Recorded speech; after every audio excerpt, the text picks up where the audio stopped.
Hello there and welcome to Cancer Update 118. Just to answer a couple of queries that I've had from subscribers.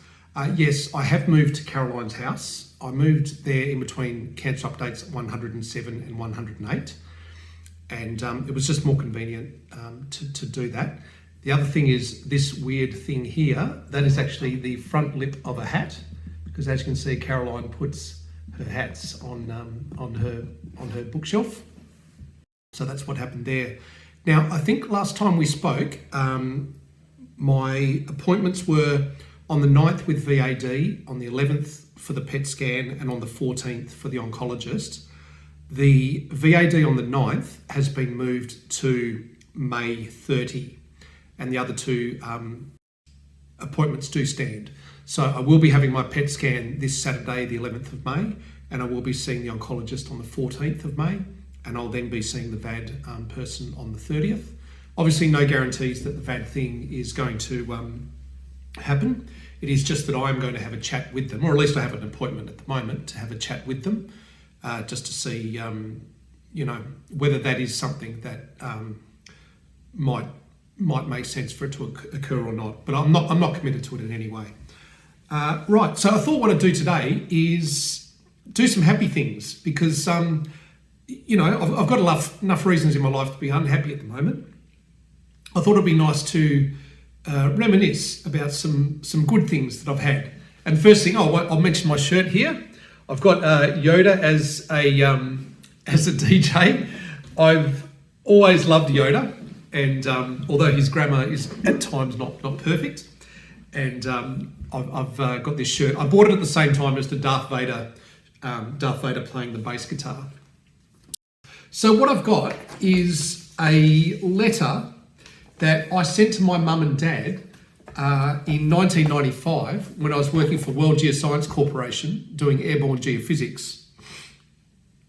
And I went up to Irian Jaya, which is the western half, west of what you would know as Papua New Guinea. And I did a rotary wing, which is a fancy way of saying a helicopter survey up there. And I wrote a 16-page letter to my mum and dad, and I also took a bunch of photos.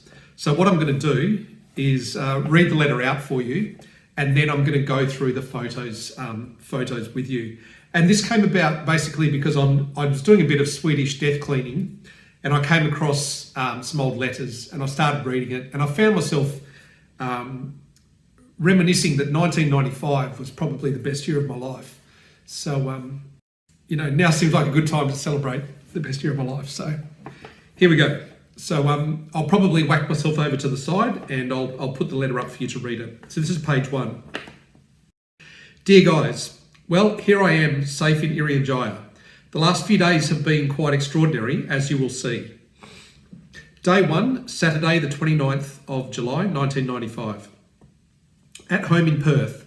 Mal arrived home at 8 a.m. so we could go for a walk along the beach to spend some time together before I left.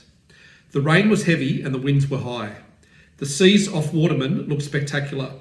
Lovely to spend time with Mal. I'm so glad we set that time aside for each other. The taxi picked me up at 9:30 a.m. The taxi driver was a funny guy and gave me an animated description of how he had to pull over to the side of the road and wait for the wind and rain to die down, as it was too dangerous to drive. At the airport now, no problems. AN 460, Perth to Cairns via Alice Springs. I was seated in seat 4A by the window. Shortly after I sat down, a friendly looking man with a bushy moustache sat down in the aisle seat 4B. We said hello and he introduced himself as Peter. We talked for a while and then I made a comment about the British Aerospace 146 that we were in. He didn't really seem to want to talk about aeroplanes. Eventually I asked him what he did for a living and he told me that he was an aircraft engineer for Boeing 727s, 737s and 767s. No wonder he didn't want to talk about aeroplanes. Eventually the conversation hit a quiet point, so I thought I'd try him again and ask him how a jet engine works. I had no idea what I was in for. He'd just been in Perth for training on one particular jet engine, and he had all the manuals in his hand luggage. For those of you interested, a jet engine works by compressing air, adding fuel, combusting the air fuel and then using the exhaust gas to turn a turbine, which blasts the air out the back of the engine, thus producing thrust. In telling you that, I've saved you about 2.5 hours on the explanation I got.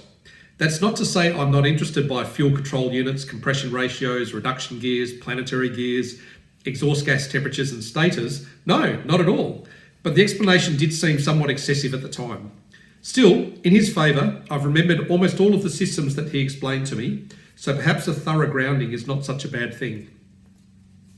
Approaching Cairns, the ruggedness of the Great Dividing Range hit me.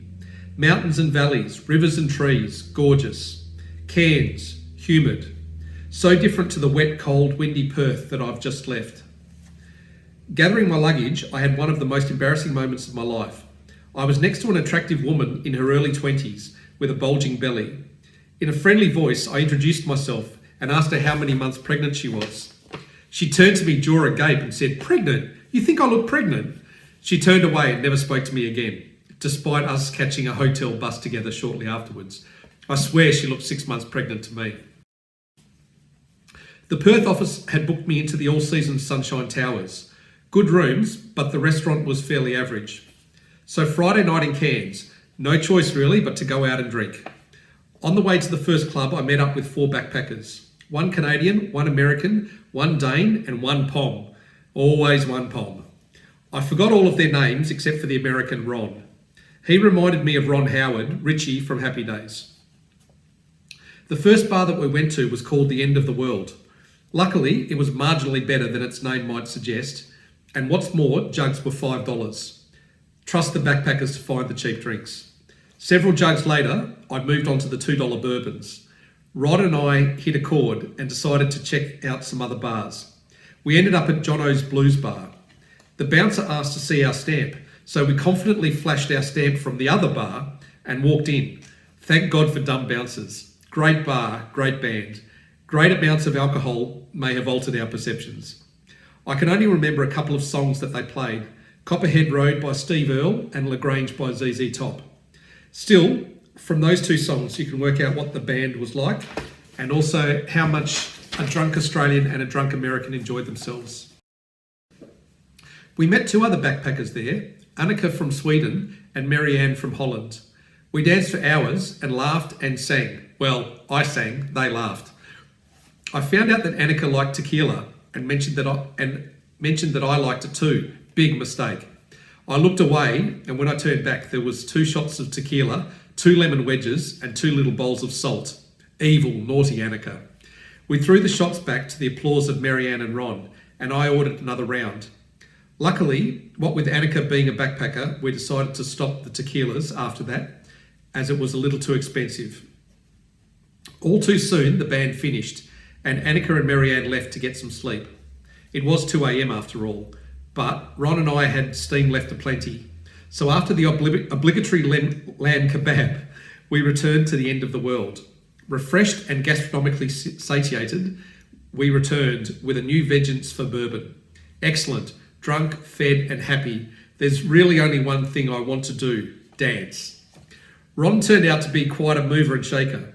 His dancing style involved moving his head in a forward circular motion while his hand made horizontal circles. Okay, so how's that? So his head's in a front circular motion and his hands, so it's kind of like that. Okay, yep. The feet kind of bounced.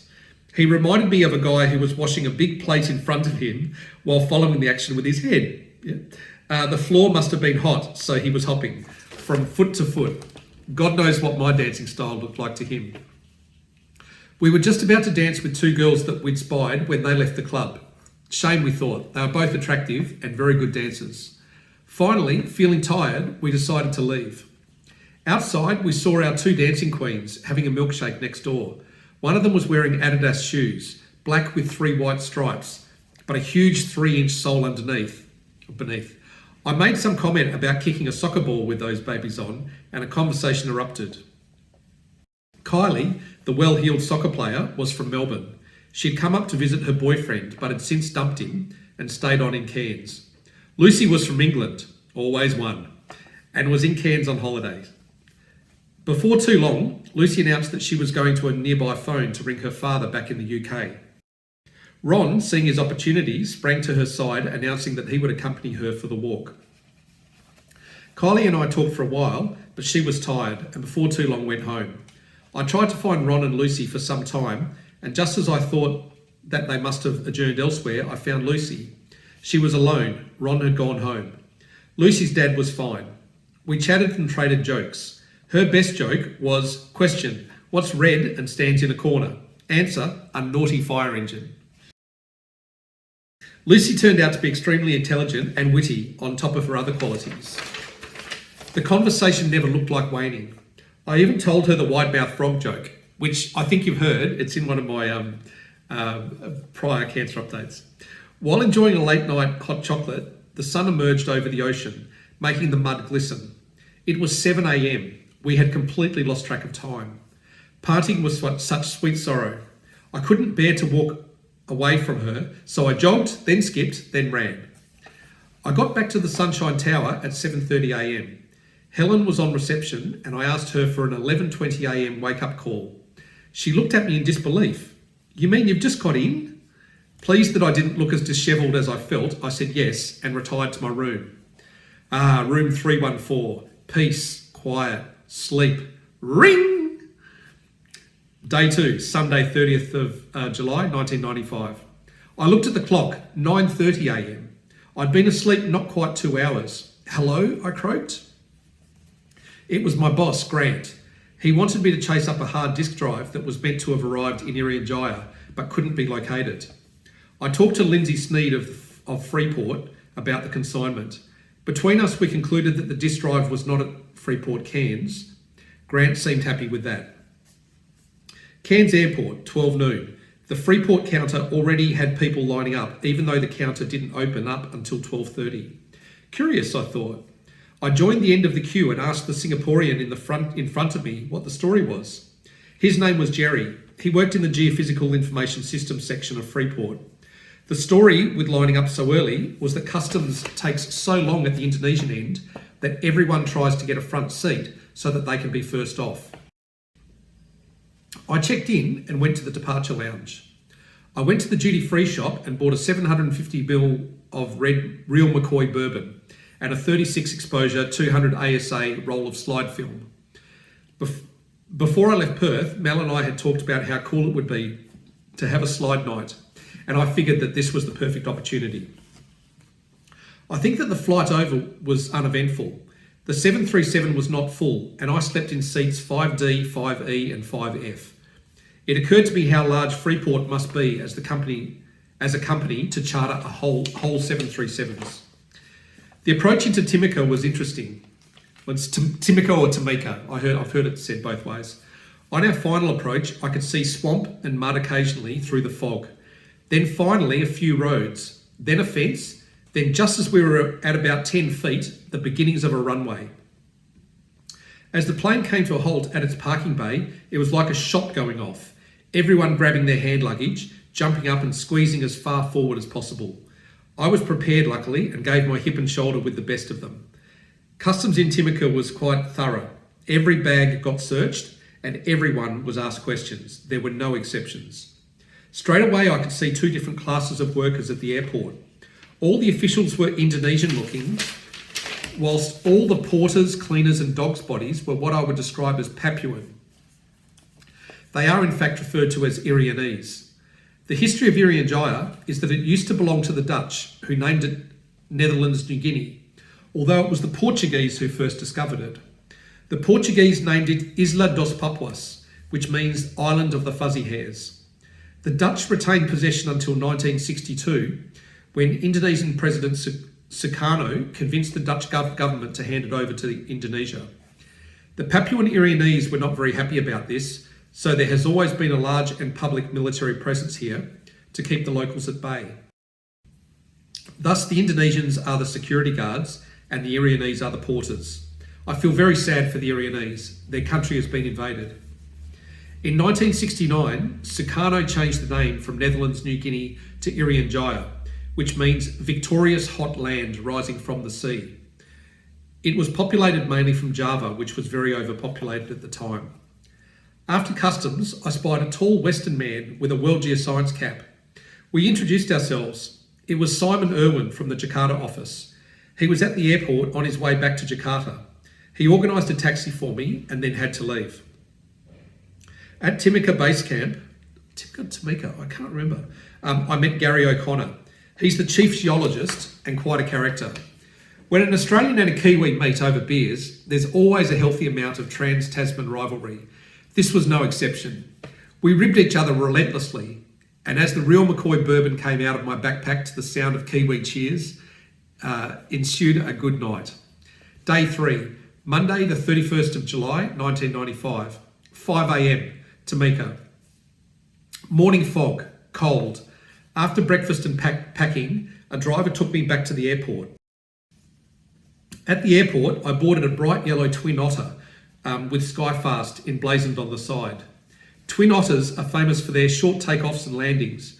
This was my first flight in a twotter. 200 metres down the runway and at relatively low speed, the pilot rotated off the runway and began climbing into the sky. We were in cloud within 500 feet of takeoff. Amazing place, Timika. It is situated in the lowland swamps of the central South Irian Jaya. It has its own Sheraton Hotel, which is mostly occupied by Freeport personnel. Freeport pay a minimum 75% occupancy, even if they don't use the rooms. Timika itself has several thousand inhabitants, all trying to find their way through the fog, humidity, mud and rain. Billagui, on the other hand, has about 30 residents, all of whom work for Freeport or are contracted to Freeport. There is a village nearby called Sugapa, which has perhaps 1,000 inhabitants. Billagui is situated almost due north of Timika in the highlands. Timika is situated 100 feet above sea level. Billagui is 7,100 feet above sea level. My ears popped on the way up and have stayed that way. My first look at Billagui was as we burst through the clouds and I could see a strip cut into the ridge of a mountain. A couple hundred feet below the strip, I could see a village, which I later found out is Sugapa. Off to the side of the strip was Billagui. We landed and pulled up quickly to avoid running into the embankment at the far end. I had arrived.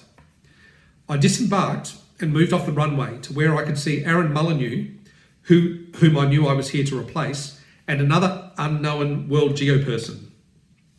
Aaron introduced me to Jason Blades, a technician operator, and much handshaking took place. Aaron pointed out the native Irianese who had come to watch the plane land, topless women in grass skirts clutching a small baby to one breast, and a short man, naked, except for a gourd about 12 inches long covering their penis. The penis sheath, as I discovered, is called a koteka. All the Irianese, I noticed, were always smiling, or at least would give you a beaming smile back if you smiled at them. This was in great contrast to the Indonesians, who were far too rigid to crack a smile.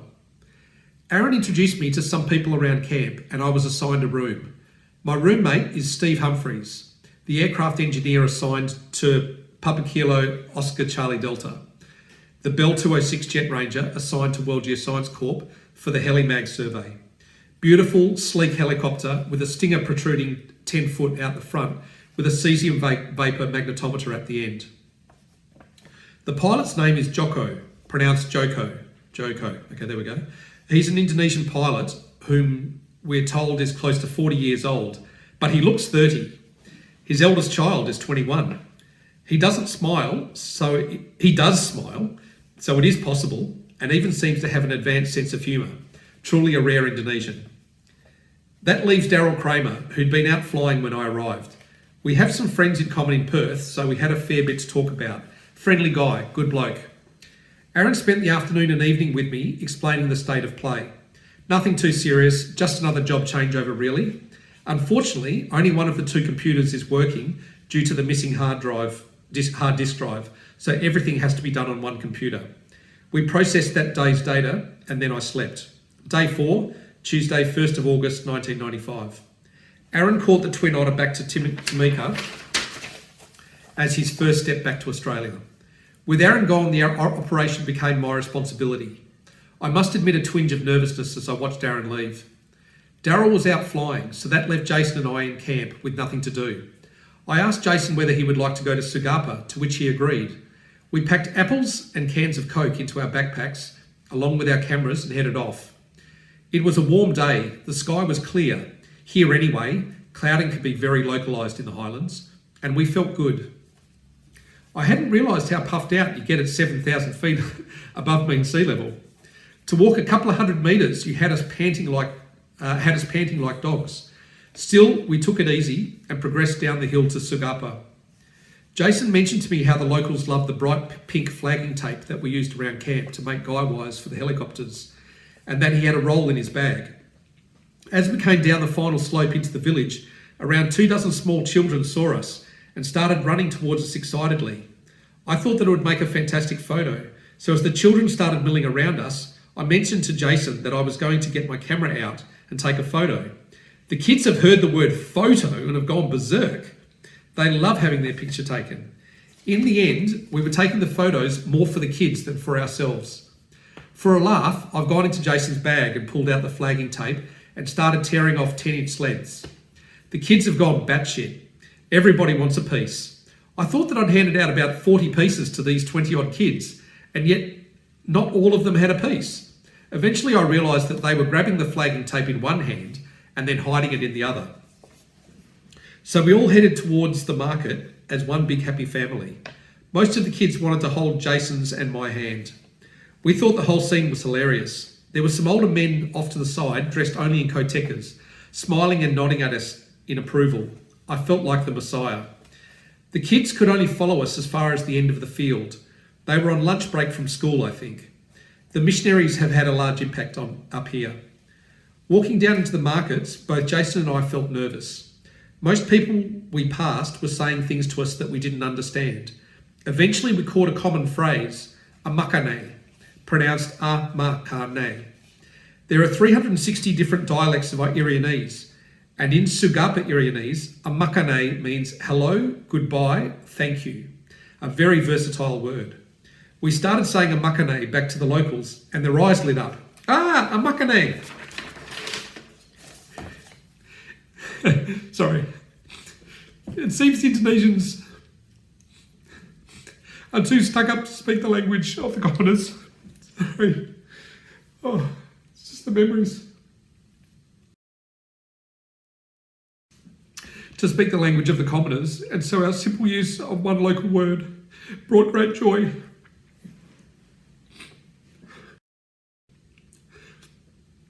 Old, young, male, female, same word.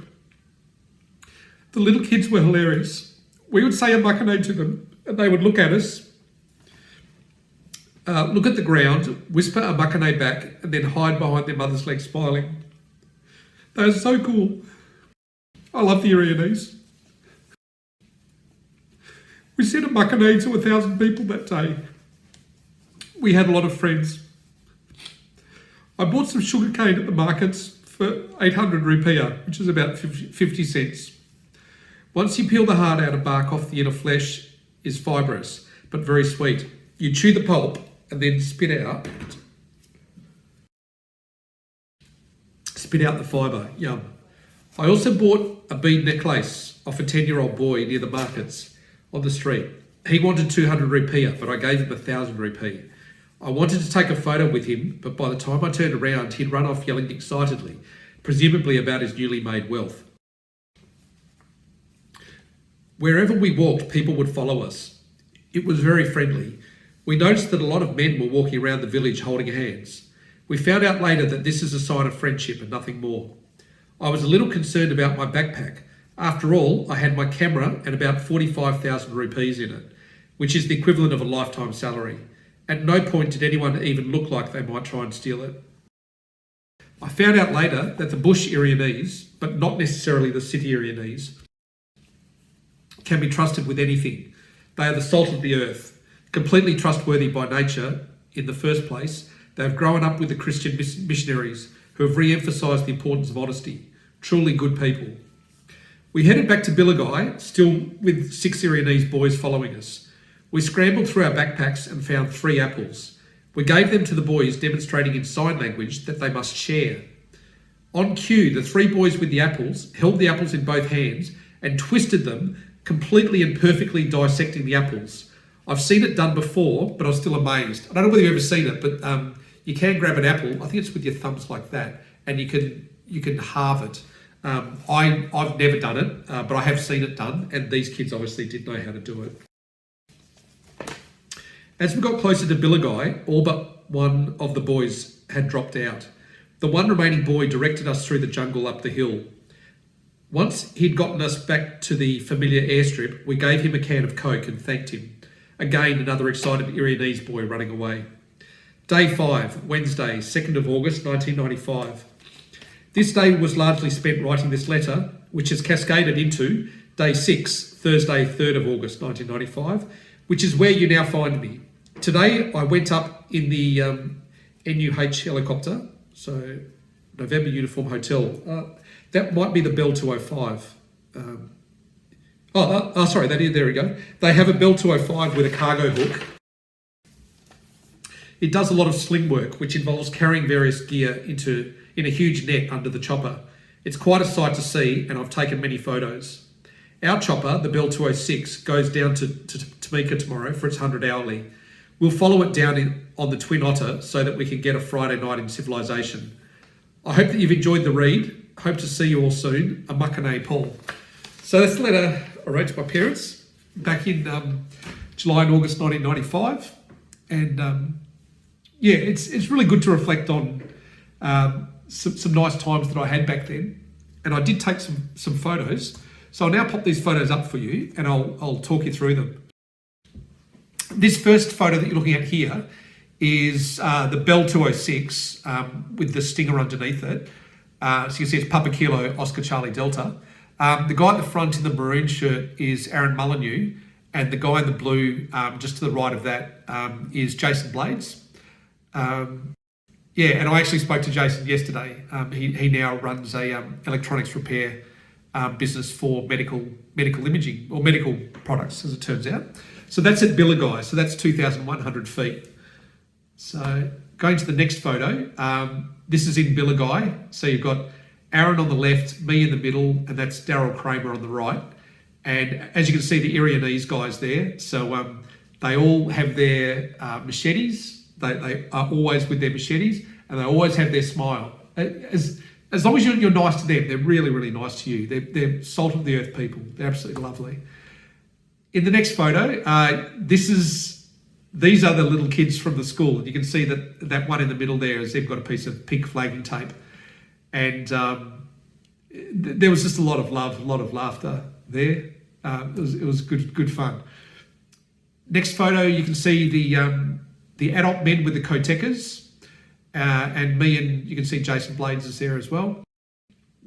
And if you look in the bottom left corner, you can see how different the Indonesian people look to the Irianese.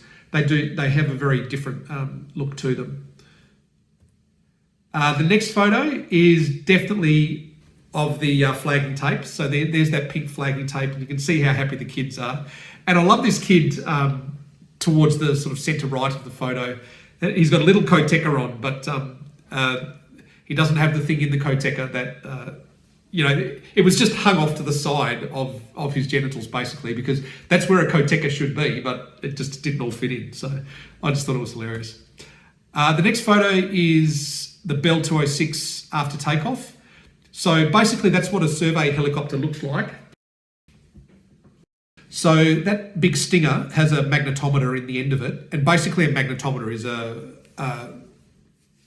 metal detector, basically. It measures the Earth's magnetic field in nanoteslas, and nanoteslas is a measure of magnetic field strength. Okay, I'll give you a quick geophysics lesson. So I'm sure you've heard of where you get fault lines happen, right? So you have a piece of Earth and a fault happens. So something goes crack like that, right? Now, the Earth is solid on the outside, liquid and the mantle, so magma, and then it's solid in the middle. So you have to think of the Earth as solid, liquid, solid. So it looks like that, right? So if you imagine it like a yolk within an egg.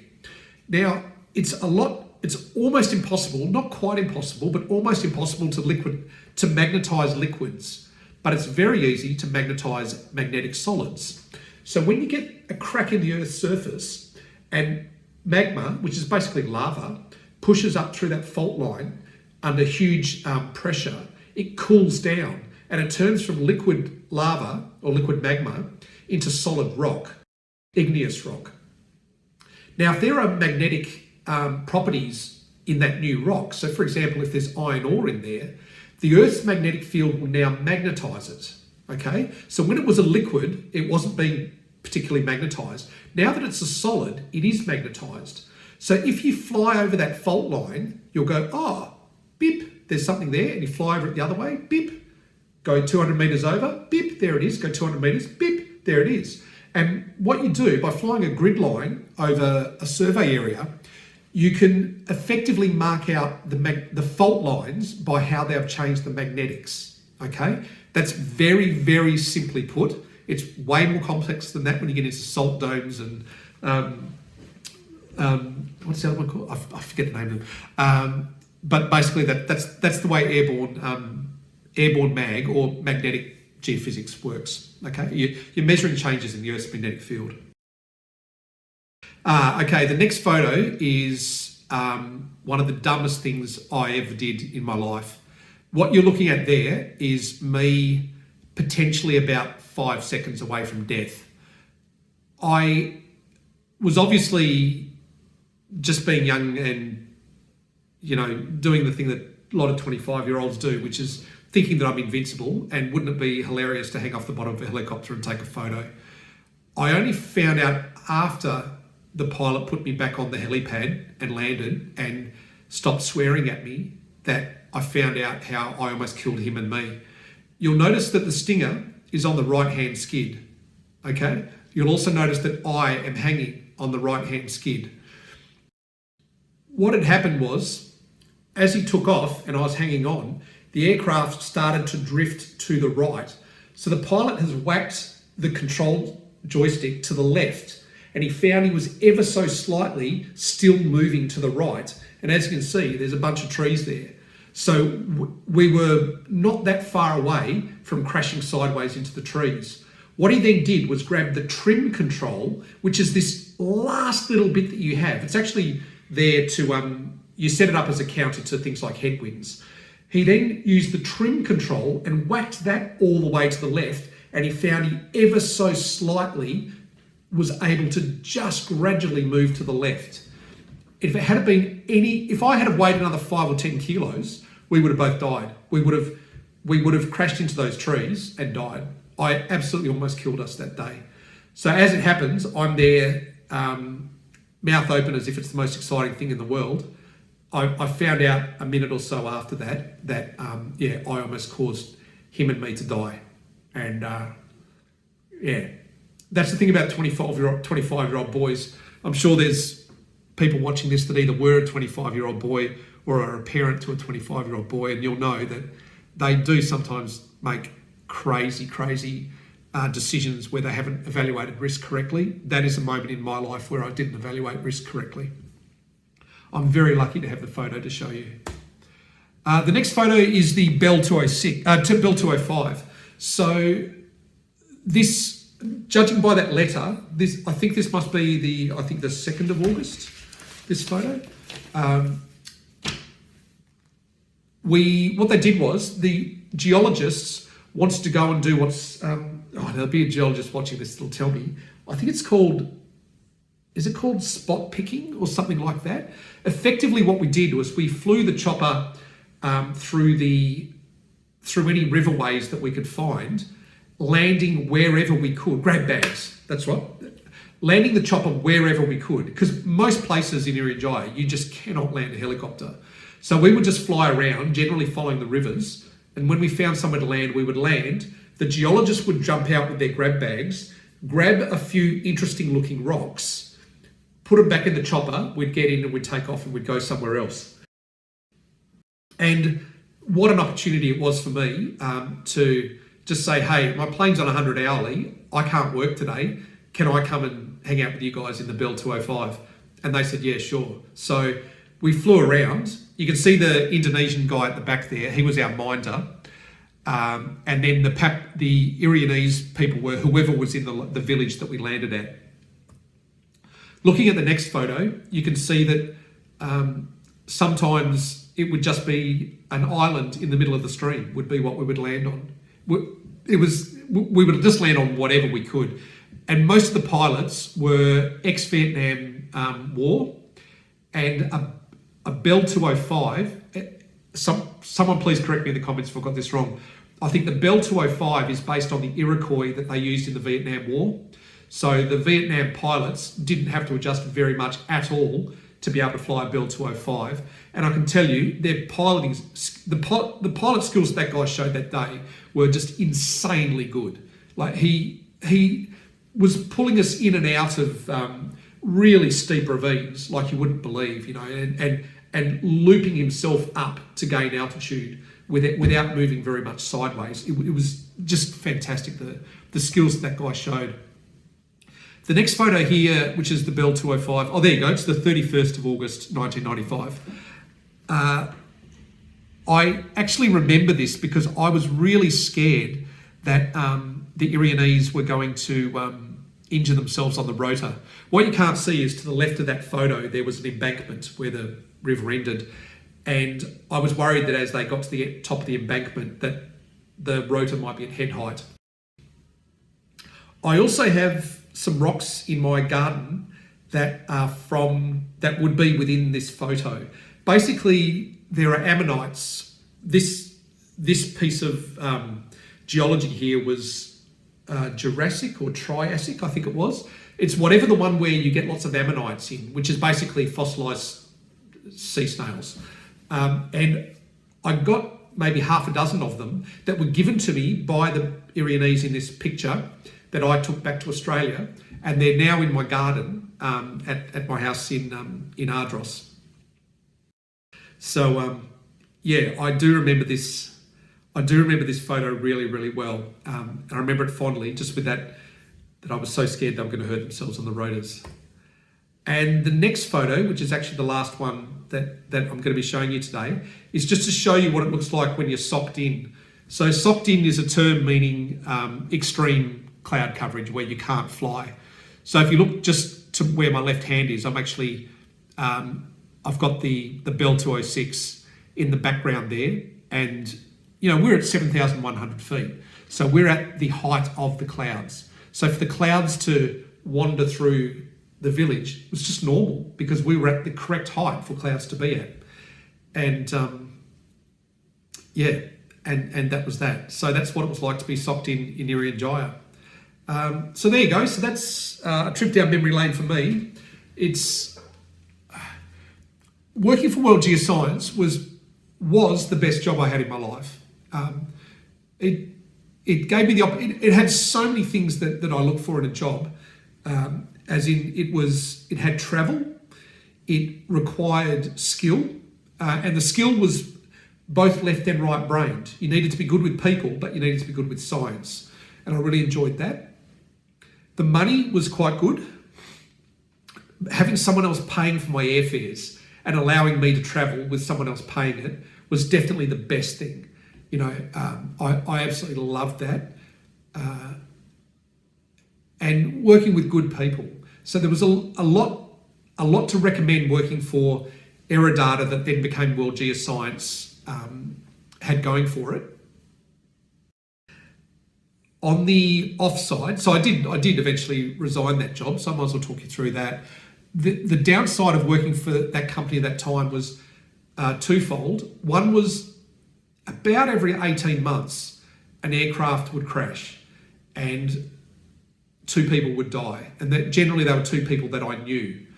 And I remember when one of the aircraft crashed and I got a fax, back in the days where you got a fax, and it said, this person have died.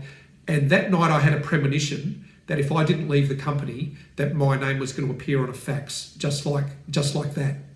And that, so kind of, it literally put the fear of death into me, that I had to leave. And the other thing was that even for the people that didn't die, there were other people that had been injured. So there was, because a lot of the time you're in third world countries. So things like car safety is not great, and disease control is not great. So of my friends from World Geoscience Corporation, I know one that was in a car accident and has long-term injuries from that. And I know a couple that ended up getting a permanent form of malaria.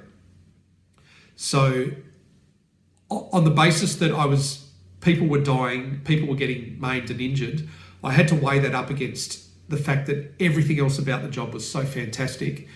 And in the end, I was on another helicopter survey, actually, in Indonesia. I was on the island of Sulawesi. I was near, I think it was called Manono. I'll look it up after I've made this video.